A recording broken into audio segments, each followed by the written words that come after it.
Olá pessoal, continuando nossos vídeos de conjuntos numéricos, eu gostaria de falar sobre esse exercício.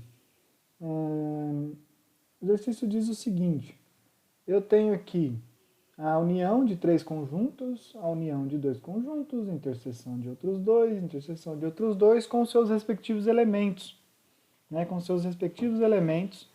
Né. O que está escrito aqui inicialmente? Que essa união tem elementos n pertencente ao conjunto dos números naturais, tal que esse n ele está variando entre 10 e 1. Né? Então você tem o conjunto, a união dos três conjuntos, os conjuntos aqui são o A, tem o conjunto A, o conjunto B e o conjunto C. Esses são os conjuntos do problema. Esses são os conjuntos. Eu tenho aqui o conjunto união, né? O conjunto união, ele está todo n pertencente aos naturais, tal que o n varia de 1 a 10. Repare que aqui eu não tenho muito problema do vídeo anterior em saber se o n, né? O n ele é a partir do zero ou não. Não tenho problema nessa questão sobre isso, pelo menos não nesse item, né? Essa ambiguidade não apareceu nessa questão. Muito bem. Então, quem são os elementos da união de fato? Qual outra representação possível? Eu poderia representar por meio de colchetes, né? Note que o colchete ambos virado internamente. Por que virado internamente? Virado para os elementos, né, que estão dentro. Porque os elementos dos extremos são incluídos pelo maior ou menor ou igual aqui, né? Aqui você tem um menor ou igual e aqui você tem um menor ou igual, lendo da esquerda para a direita. Você tem um menor ou igual, então você inclui o 1 e o 10. Então essa representação por meio de colchete. Aí aquela outra representação que eu disse ser um pouco mais forçada, né?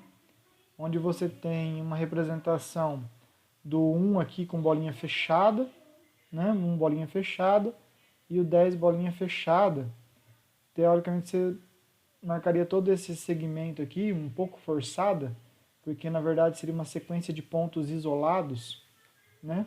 No caso dos números naturais. Na minha opinião, até um pouco errado. Mas continuemos, a ideia basicamente é essa. Você tem aí quais são os elementos então que compõem esse conjunto da união. 1, 2, 3, 4, 6, 7, 8, 9, 10. Esses são os elementos da união. Agora a união do A e B. No caso aqui eu tenho a união dos três conjuntos. E a união do A e do B somente. Também, novamente, eu tenho n pertencente aos naturais, tal que o n está variando agora de 1 a 8, incluindo os extremos. O n é maior ou igual a 1 e menor ou igual a 8. Né? Maior ou igual a 1, lendo nesse sentido, e lendo nesse menor ou igual a 8. Quem são os elementos que compõem a união de A com B? 1, 2, 3, 4, 5, 6, 7, 8. Quando eu vejo que a união de A com B é isso, então eu posso dizer que o 2 pertence a A ou 2 pertence a B. Tá? Se o 2 está na união, ele tem que estar ou em A, ou em B, ou em ambos. Ok? Estar na união significa isso. Agora eu tenho a interseção. A interseção de A com C, ele dá os elementos, o 2 e o 7. Aqui eu já posso tirar uma conclusão um pouco mais forte.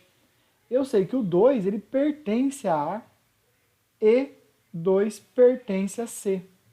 Assim como o 7. Porque a interseção tem que ser simultânea, né, pertencer os dois elementos.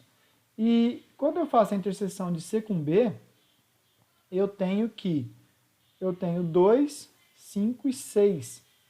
Eu tenho que o 2 também pertence a C, já sabia sobre isso, e também o 2 pertence a B.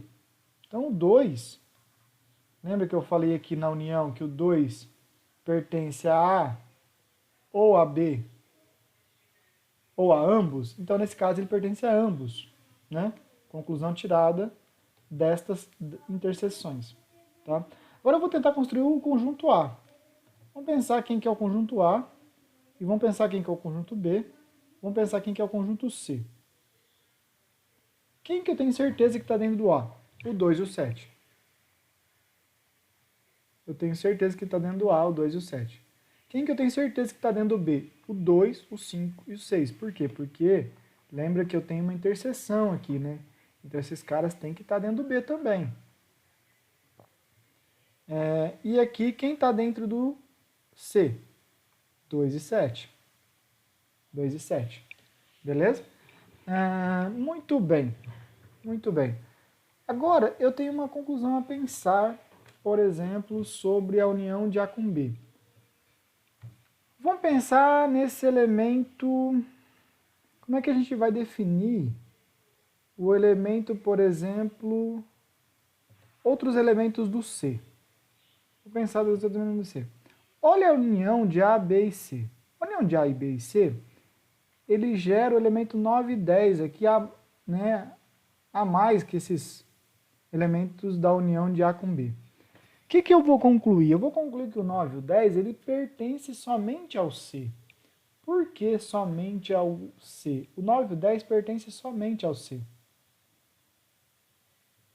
Desculpa que eu esqueci de uma coisa aqui. Peraí, antes de falar do 9 e o 10, deixa eu lembrar. O 2, o 5 e o 6 está no C também, né? O 2, o 5 e o 6 está no C também. O 2 já está aqui, o 7 está aqui. O 5 e o 6 está aqui. Ok?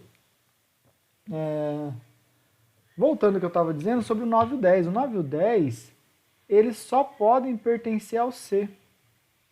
Por que só podem pertencer ao C? Ao conjunto C? Porque ele não pode pertencer ao A, professor. Porque se ele estivesse dentro do A, ele estaria na união. Porque aqui, os elementos daqui, não precisa estar nos dois. Não precisa estar nos dois, basta que esteja em um. Né? Os elementos da união, basta que esteja em um. O 10, mesma coisa. Se o 10 estivesse no A, estaria na união. Se o 10 estivesse no B, esse B aqui, estaria na união. Então, o 9 e o 10 está aqui. Ok? Mas vamos pensar agora. Ó. Será que o 1... Será que o 1 pertence ao C? Será que isso acontece? A resposta é não. Por que não? Porque o 1 não pode pertencer ao C. Porque olha bem, o 1 ele está ou no A, o 1 pertence ao A, ou o 1 pertence ao B. Isso é um fato, porque ele está na união. Estar na união diz que o 1 está em A e em B. O 1 estando em A e estando em B, se também estivesse em C, se isso ocorresse, ele estaria na interseção. Ele estaria na interseção. Logo, 1 não pode estar em C, porque ele não está na interseção desses dois caras. Esta conclusão do 1 também é válida, por exemplo, para o 4. Mesma conclusão. Para o 4, para o 8, mesma conclusão, que são os caras que estão faltando aí, né? Logo, o conjunto C é esse aqui. Note que eu não consigo bater o martelo exatamente, fechar quem que é o A, quem que é o B. Por conta exatamente dessa história do 1, 4 e 8, eu não ter exatamente a certeza se esses três elementos estão no A e no B simultaneamente, estão só no A ou estão só no B. Né? Logo, há possibilidades para esses caras. O que eu sei é que um está ou em um ou em outro, não sei em qual, não tem como definir para eles. Mas também essa não é a pergunta é só o conjunto C. Abrindo o vídeo com essa questão, voltamos para a ideia dos números naturais, né? Novamente aí. Quem são os números pares? Né? Quem são os números pares? Aqui, eu coloquei os números pares, novamente com uma certa polêmica, para a gente pensar sobre isso. Os números pares, 2, 4, 6. E aí vem a questão, né? 0 é par? 0 pertence ao conjunto dos números pares? Esta é uma pergunta boa, né? Se o 0 é par ou não. Depende da forma que eu defino elementos pares, né? Acho que a maioria dos textos traz o 0 como sim, um elemento par, né? Por conta da definição de par. A definição de par, né, na maioria dos textos, diz que são os elementos n, né? Os elementos n pertencentes aos inteiros, e aqui eu preciso pensar ainda o que é esse conjunto dos inteiros. Tá ok. N é divisível por 2 dentro dos inteiros. Né? Uma divisão exata dentro do conjunto dos inteiros. Nesse caso, aí, o 0 seria par sim. Tá? Aqui eu deixei só como uma interrogação para levantar novamente a discussão. Quais são seus argumentos? Você consegue argumentar sobre o 0? Dizer se o 0 é par ou não?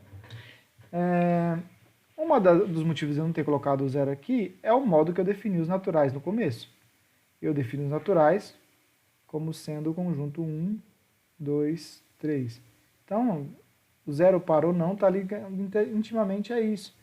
Porque se eu definir o conjunto dos pares como um subconjunto dos naturais, e não dos inteiros, como eu comecei a falar um pouco antes, aí você tem o problema do 0 indicar diretamente o fato do 2 ser par ou não. Né? Eu quero que você discuta, eu quero que você pense sobre isso, e a gente entra num acordo, né, no momento ao vivo, a gente entra num acordo para saber, né, sobre isso, sobre o 0 ser ou não par. Tirando a polêmica de lado, os ímpares nós conhecemos bem, 1, 3, 5, 7, assim por diante. E aqui eu digo que os ímpares são da forma 2n-1. Se você tem visto, você pode ter visto em alguns textos, os ímpares definidos como 2n mais 1. E aí vem a pergunta, é diferente as duas definições? A resposta é não. E a resposta está intimamente ligada com o fato do 0 estar ou não, né, nesse contexto. O 0 estar ou não, né, nesse contexto dos números naturais. Novamente, o 0 é o responsável por esta discussão. Por exemplo, quando eu falo que o conjunto dos números ímpares e os números ímpares, 1, 3, 5, 7, os números ímpares formam uma sequência. Eu vou deixar um espacinho aqui. Uma sequência, vou colocar um elemento aqui para chamar a atenção no seguinte. Quem é o primeiro número ímpar? Vou chamar ele de x1. O primeiro número ímpar é o 1. Segundo número ímpar, 3. O terceiro número ímpar, 5. Repara que a história que eu citei do número ímpar ser 2n menos 1 ou 2n mais 1 vai estar intimamente ligado com essa relação aqui de como eu atribuo, né, como eu atribuo o índice. Se o índice for o natural partindo do 1, ou se eu falar que o x0 é 1, o x2, o x1 é o 3. Isso vai estar intimamente ligado a essa condição, a ideia da sequência que você forma. Né? Novamente, o 0 cumpre um papel aí interessante nessas ideias. Admitir que seja x1, x2, x3. Esse índice, né, xn, vai gerar o elemento 2n menos 1. Ou seja, esta expressão, ela generaliza a construção dos números ímpares. 2n menos 1. Né? Se eu perguntar o décimo ímpar, qual que é o décimo ímpar? Né? Partindo do x1 ali, como estou partindo do 1, o décimo é o x10. Né? 2 vezes 10 menos 1. Né? O décimo ímpar é o 19. Se eu tivesse partido do x0, eu teria que tomar cuidado para pensar quem é o décimo elemento. Né? Então, os números naturais usados aí na questão de sequência é mais comum usar sem o zero. Não que não seja possível usar com o zero. Novamente, nós chegamos na parte dos números ímpares. Eu quero falar sobre indução finita. Eu quero mostrar que a soma dos n primeiros números ímpares dá n ao quadrado. Então, é como se eu estivesse dizendo assim, que se eu somar 10 ímpares, os 10 primeiros ímpares, né? Os 10 primeiros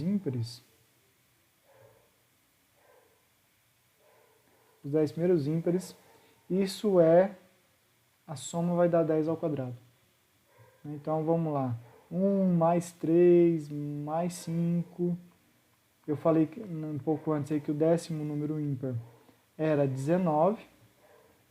Né? O décimo ímpar é 19. Eu estou dizendo que essa soma vai dar 10 ao quadrado. Em outras palavras, essa soma dá 100. É isso que eu estou dizendo, que essa soma dá 100. Né? Vamos ver se isso é verdade? Geometricamente é fácil até de ver que, por exemplo, 1 é 1 ao quadrado, né? Se eu somar o primeiro número. Se eu acrescentar 3 a isso, né? Acrescentar 3 a isso, eu formo uma figura, né, que é um quadrado 2 por 2, que dá, somado dá 4. Aí se eu acrescentar agora, eu acrescento 5, isso dá um quadrado 3 por 3, que é 9. Essa é a ideia geométrica do processo. Mas eu vou usar a indução finita, né? Eu vou usar a indução finita para tentar mostrar isso. Primeiro, indução finita mostra a validade para o primeiro elemento. Né? Ver se a validade do primeiro elemento é verdade. O primeiro elemento é 1. 1 é igual a 1 ao quadrado, onde esse aqui é um elemento ímpar,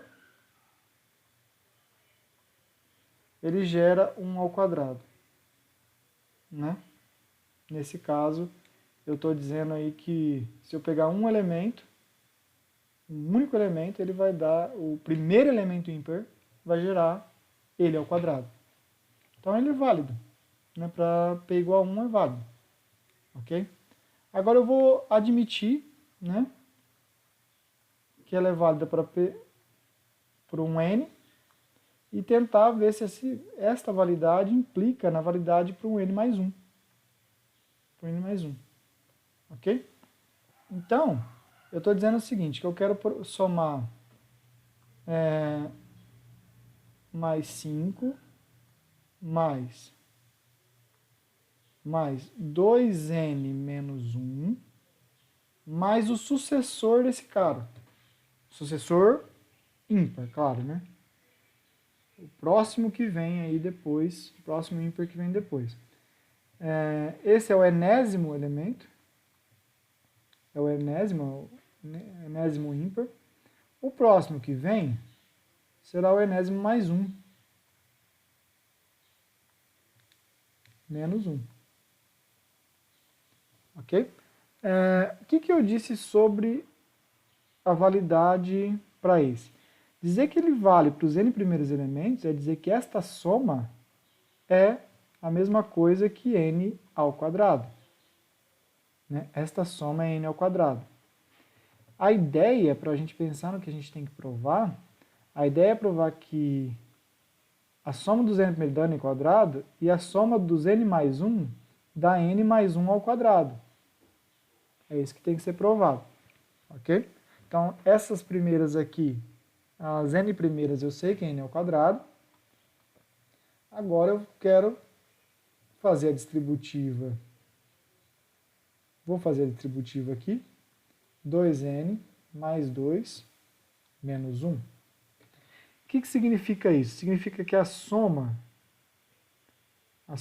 dos n mais 1 elementos,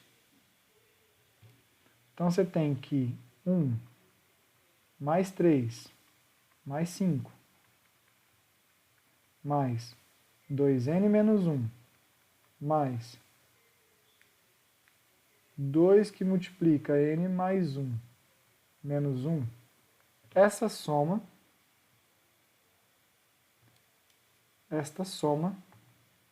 vai dar n ao quadrado mais 2n mais 1. Da onde eu tirei isso? Eu tirei desta relação aqui. Aqui eu fiz a distributiva, 2 vezes n, 2n, 2 vezes 1, 2. Esse mais 2 menos 1, isso dá 1. Né? Então aqui eu estou dizendo que esta expressão dá n ao quadrado mais 2n mais 1. O que acontece é que tem uma coisa chamada produto notável, que é o a mais b ao quadrado, que é o primeiro termo ao quadrado mais 2 vezes o primeiro vezes o segundo, mais o segundo termo ao quadrado. Né? Essa expressão me diz o seguinte, que esse cara aqui, quem que é o candidato a primeiro termo aqui? O n. Quem que é o candidato a segundo termo? 1. Ah, mas ele não está ao quadrado. Mas 1 ao quadrado é igual a 1. Né? Esta expressão, fatorando ela num produto notável, isso é n mais 1 ao quadrado. Ok? Qual que era a proposição a ser provada? Exatamente isso. Exatamente isso. Dizer que a soma dos n primeiros é n ao quadrado. Isso implicou que a soma dos n mais 1 primeiros termos é n ao quadrado. N mais 1 ao quadrado. Né? Pela indução finita, significa que vale para qualquer quantidade. Né? Essa prova é válida para qualquer quantidade. Eu peguei alguns outros subconjuntos aqui para mostrar. Posso provar por indução, também, assim como foi feito para esse. Voltaremos no próximo vídeo falando dos números inteiros, de algumas operações, né, sobre isso. Um forte abraço, até mais.